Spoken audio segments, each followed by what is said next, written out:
Non, le travail, ce n'est pas une punition. Parce que même la Bible dit l'homme doit manger à la sueur de son front. Donc, je trouve que c'est bien de travailler. Avant de pouvoir manger, il faut travailler. Au lieu d'aller voler, quoi. C'est mieux de travailler. Le travail, ce n'est pas une punition. Le travail, c'est le travail. Pourquoi on trouve quelque chose pour faire la bonne vie, c'est tout. Ce n'est pas une punition. Au lieu d'aller commander, chercher à demander aux gens de te donner tout le temps à manger, la Bible dit aussi c'est mieux qu'on te montre comment pécher que d'aller tout le temps demander donnez-moi à manger. Donc pécher, ça veut dire travailler. Je préfère travailler avec mes mains que d'aller par exemple me prostituer. Non, là ça ne marche pas. Je préfère travailler, marcher. Je fais mon commerce commercial, agent commercial, je vends des produits. Donc, je préfère marcher comme ça là. Le jour où je vends, Dieu merci. Le jour où je n'ai pas vendu, Dieu merci. Mais je sais quand même que je mange à la sueur de mon front. Je ne commande pas chez quelqu'un qui va me dire ne me dérange pas. Donc je préfère moi-même me débrouiller.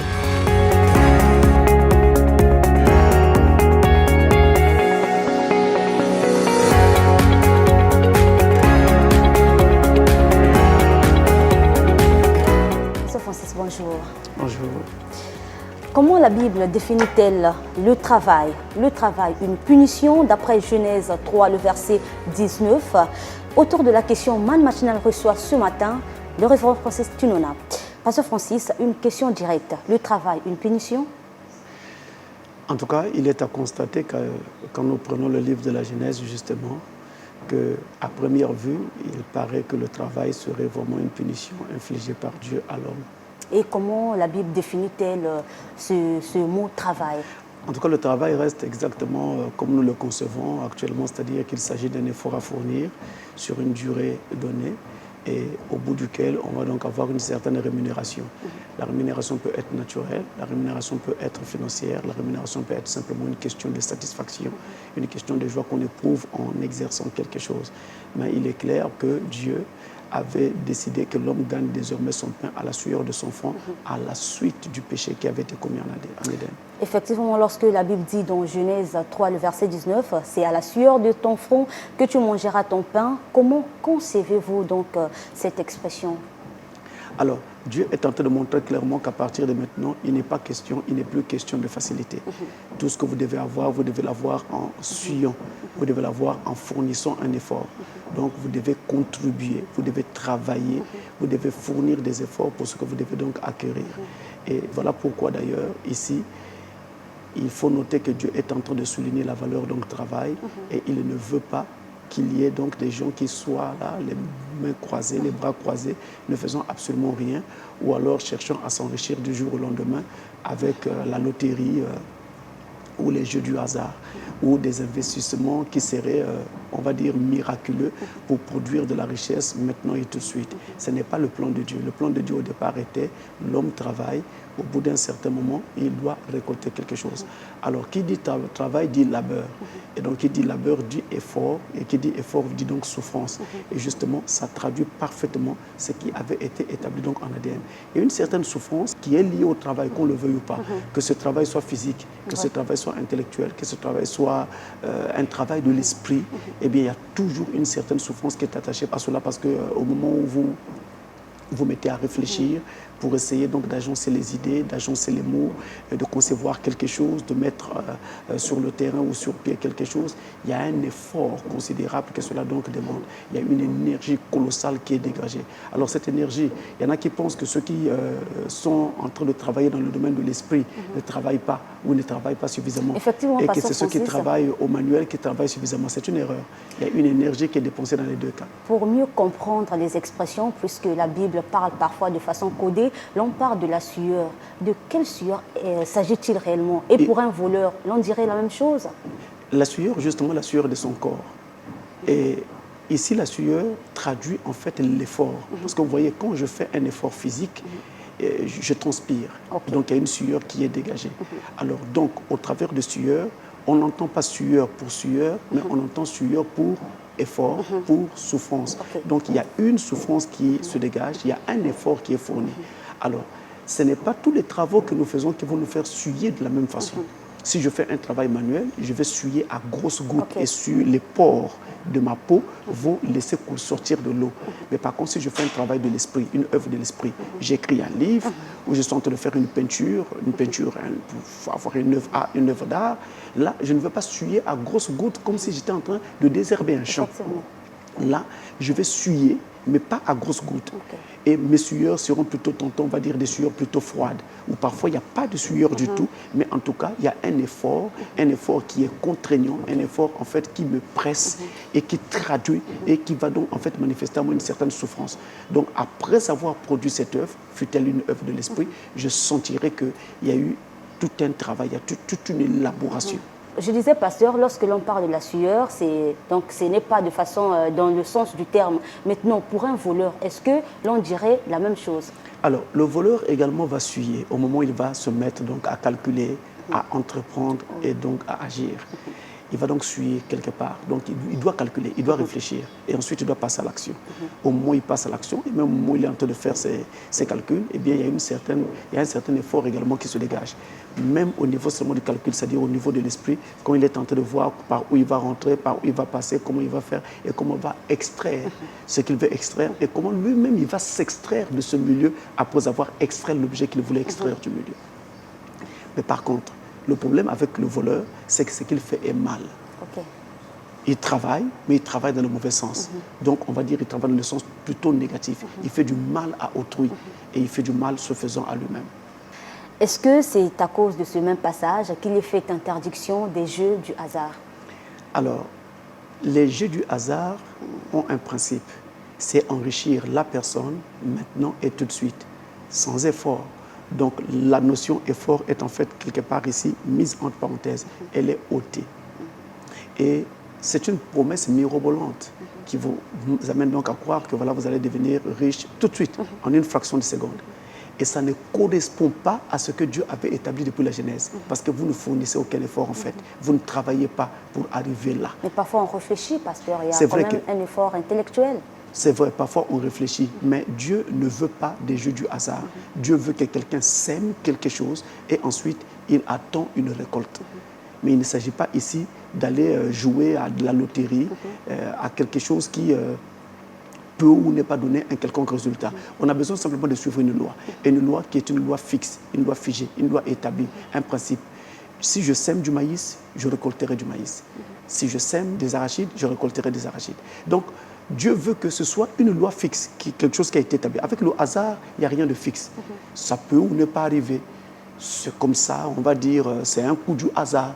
C'est quelque chose qui n'est pas sûr. Et ensuite, il y a ce côté-là où la personne, en fait, veut passer très, très vite. Il veut aller vite en besogne. Dieu ne veut pas cela. Dieu veut qu'il y ait une certaine élaboration et qu'ensuite vous soyez content du fruit de votre travail. Ce qui n'est pas le cas dans les jeux du hasard. On vous demande de tirer un ticket gagnant. Et vous avez 1000 tickets et la probabilité pour que vous puissiez tirer le ticket gagnant est vraiment quasiment nulle. Et voilà comme ça, vous tirez un ticket et vous avez gagné. Je me rappelle une fois, ça a même alimenté, ou plutôt ajouté ou contribué à alimenter cette question des jumeaux. On avait des jumeaux dans la famille, pas dans la mienne, dans la famille, parce que ça fait très très longtemps, ça fait plusieurs années. Et donc, cette année-là, il y avait une foire dans la ville de Pointe-Noire. Nous sommes rendus à la foire avec les parents. Je devais encore être à l'école primaire, quelque chose comme ça, au collège. Non, je devais encore être à l'école primaire. Je ne sais plus trop. Alors, quand on rentre à la foire, on a fait la visite des stands et tout le reste. Et avant de sortir, on tombe sur un stand où il y avait donc des jeux du hasard. Donc il y avait des tickets qu'il fallait tirer et des tickets comme ça gagnants. Qu'est-ce que les parents ont fait? Ils ont payé. Et maintenant, il fallait tirer un ticket. Au lieu de tirer le ticket, ils amènent la petite jumelle pour que la jumelle tire le ticket. Et je vous dis, ce qui était terrible, la jumelle a tiré le ticket gagnant. Et on a dit, on essaie une seconde fois. On remet là, il tire un autre ticket gagnant. Donc ça alimentait davantage les théories comme quoi, avec les jumeaux, on a beaucoup de chance. Un peu pour essayer d'éclairer... Vous voyez que là, il n'y avait pas d'effort, puisque l'enfant, quel effort il avait fourni? Effectivement, vous pouvez avoir raison. Mais lorsque, par exemple, l'on joue au jeu de... Je veux parler ici, les dames, les cartes, tout ce qui... À ce moment-là, c'est quand même précis. On voit bien que la personne suit un certain parcours, il doit jouer, il va gagner. Il n'y a pas un hasard là-dessus. On réfléchit, tout est bien fait. Il y a toujours du hasard, parce que vous ne savez pas si vous allez gagner. C'est aléatoire. C'est comme par exemple quand on tourne la roue, c'est aléatoire. Hein, la bille ou la boule peut aller s'arrêter sur un carreau auquel vous ne vous attendiez pas. C'est complètement aléatoire. Donc ce n'est pas certain. Dieu ne veut pas que nous puissions user de ce qui n'est pas certain. Et Dieu ne veut pas que nous puissions user de facilité. Dieu ne veut pas non plus que nous puissions user de paresse. Dieu veut que nous travaillions et que nous puissions ici vraiment jouir du fruit de notre travail. Et d'ailleurs, il y a un autre passage dans la Bible, je crois que ça doit être le livre de l'Ecclésiaste, où il est écrit que Dieu a donné le travail à l'homme comme un don en même temps, pour que quand il travaille, il gagne quelque chose, au moment où il s'assoit pour manger le fruit de son travail, il se sent heureux. Alors ça lui donne la pensée de l'éternité. Donc il ne se rend pas compte qu'un jour il mourra. Ça lui fait oublier cela. Et vous allez voir que la plupart du temps sur la terre, les gens oublient même qu'ils mourront, puisque les mêmes choses ne font que se reproduire. Parce que les gens perdent en fait la notion de la mort. Ils pensent qu'ils sont éternels sur terre, en tout cas dans tout ce qu'ils font, de façon courante et générale. Donc, pasteur, vous voulez dire que sans transpiration, sans sueur, on ne peut pas parler ici du travail. Pour qu'il y ait travail, déjà en mécanique, c'est comme ça que le travail est défini. En mécanique, on dit que le travail, c'est le produit d'un effort par la distance. Donc le temps ou la durée pendant lequel on exerce cet effort. Donc il faut qu'il y ait un certain effort, une certaine force qui soit exercée sur une certaine distance, ou une certaine durée, une certaine période. Sans quoi, il n'y a pas d'effort. Vous voyez, quand le salarié va au travail tous les matins, eh bien, ça lui demande un certain effort de se lever pour s'y rendre, ensuite arriver sur le lieu, réfléchir pour pouvoir faire tout le travail, toutes les tâches auxquelles il est donc soumis. Et après cela, il le fait pendant 30 jours et voilà, le 30e jour, à la fin du mois, il perçoit son salaire. Donc il a fourni un effort sur une durée donnée de 30 jours et à la fin, il a un salaire qu'il perçoit. Il faut qu'il y ait un effort. Dieu veut qu'il y ait un effort. Mais c'est pourtant, pasteur, vous conviendrez avec moi, il y a des gens qui gagnent bien leur vie sans pourtant suer. Ça, et c'est vrai. Ils sont contents, ils sont... Mais voilà. regardez, prenez le cas de quelqu'un qui sacrifie un autre dans le cadre occulte afin de gagner de l'argent. Et je vous apprends que ça paye gros. Ça paye mieux qu'aller chaque matin au travail. Parce que pour une seule personne que vous aurez sacrifiée, vous avez au moins 400 millions qui vous sont donnés. Donc vous voyez bien que pour avoir 400 millions, vous allez travailler en tant que fonctionnaire pendant combien d'années? Alors ils préfèrent passer par ce chemin-là pour pouvoir gagner de l'argent et de façon très vite. Est-ce que ce moyen est propre? Vous enlevez une vie, vous tuez quelqu'un, vous versez du sang pour que vous puissiez vous réjouir. C'est contraire à la volonté de Dieu, c'est contraire à l'humanité, c'est contraire à l'humanisme, c'est contraire à l'éthique, c'est contraire à tout. Si cette loi est si fondamentale, pasteur, pourquoi Dieu n'agit-il pas lorsque on voit bien il y a des gens qui font mal, qui gagnent de l'argent de façon anormale, mais pourtant Dieu pouvait bien faire quelque chose là-dessus, pasteur? Il y a une chose, l'Éternel nous a donné à tous des journées de 24 heures. Il n'y a personne qui dira, non Seigneur, moi tu m'avais donné juste 22 heures ou 23 heures, mais à tel autre tu avais donné 24 heures. Non, il a donné à tout le monde des journées de 24 heures. Il a aussi départi à chacun une durée de vie, donc son temps de vie sur la terre. Et pendant ce temps-là qu'il vous a départi, vous avez l'obligeance, vous avez l'obligation, vous devez le trouver pour pouvoir marcher avec lui. Alors, qu'est-ce qu'il fait? Il n'interfère pas. Parce que s'il interfère dans votre vie, il n'interfère pas dans l'autre. Vous êtes sauvé, l'autre n'est pas sauvé. L'autre aura le droit de lui dire, Seigneur, si Madame cantatrice a été sauvée, c'est parce que tu as intervenu dans sa vie, mais pas dans la mienne. Voilà pourquoi je ne suis pas sauvé. Alors il sera un Dieu injuste. Il a laissé tout le monde devant son libre arbitre. Adam en Éden était placé devant le libre arbitre. Et ce libre arbitre est dans chaque être humain sur la terre. Donc l'humain se doit de répondre librement à toutes les sollicitations qu'il rencontre. Il peut dire oui, il peut dire non. Et ça dépend de lui. Mais seulement, il doit savoir qu'à la fin de sa vie, à la fin de toute chose, Dieu l'appellera en jugement pour les décisions qu'il aura donc prises pendant le parcours de sa vie terrestre. La Bible dit que Dieu est un Dieu d'amour, il n'a pas des projets de malheur pour ses enfants. Mais si pour manger, on doit souffrir, n'est-ce pas paradoxal, pasteur? Là encore, il y a un autre problème. Vous dites Dieu est un Dieu d'amour. J'ai bien peur ici d'être encore en porte-à-faux avec les dénominations, les églises dénominationnelles qui enseignent l'amour de Dieu de façon dénominationnelle. L'amour de Dieu ne signifie pas j'aime un tel, voilà je l'aime. Non, l'amour de Dieu est un amour électif, c'est-à-dire que c'est sur la base de l'élection, de la prédestination pour la vie éternelle que Dieu dit qu'il t'aime. Mais ça ne veut pas dire que tu vas te soustraire à cause de cette élection de toutes les choses auxquelles tous les humains sont soumis. Voilà pourquoi les humains Je veux dire, les élus de Dieu, les prédestinés, passent par la mort, comme les non prédestinés. Voilà pourquoi les élus de Dieu peuvent souffrir de la faim, comme les non prédestinés. Voilà pourquoi les élus de Dieu peuvent être malades, comme les non prédestinés. C'est-à-dire que tous les humains, selon ce qu'ils subissent, moi, en tant que fils de Dieu prédestiné, je subirai les mêmes choses. Je passerai par les mêmes choses. Donc ce n'est pas parce que Dieu m'aime. Non, l'amour de Dieu n'est pas basé sur ces choses. L'amour de Dieu est électif. Si l'amour de Dieu était basé sur ces choses, Dieu serait un Dieu injuste. Donc il allait être un Dieu favorisant certains et défavorisant les autres. Alors pourquoi prier un tel Dieu si je me vois défavorisé? Donc il a mis tous les humains sur un même pied d'égalité pour faire en sorte que chacun fasse les choix qu'il faut et qu'à la fin, quand Dieu se jugera, qu'il ne dise pas « Seigneur, tu avais favorisé X, mais pas moi ». Voilà ce qu'il en est. Donc ne confondez jamais l'amour de Dieu à une histoire de simple attraction de Dieu vers un individu. L'amour de Dieu est électif. L'amour de Dieu consiste en l'élection. L'amour de Dieu est basé sur la prédestination qu'il a donc justement faite vis-à-vis de votre personne. Il vous a prédestiné pour la vie éternelle. Mais quant au fait que vous êtes humain, vous subirez tout ce que tous les autres humains subissent. Donc, infliger une telle souffrance, une telle punition aux humains, c'est toujours l'amour de Dieu. Pasteur Francis, vous dites souvent que tout ce qui peut générer de l'argent est un travail. Or, aujourd'hui, tout le monde crie, disons, qu'il y a la crise, il n'y a pas de travail, etc.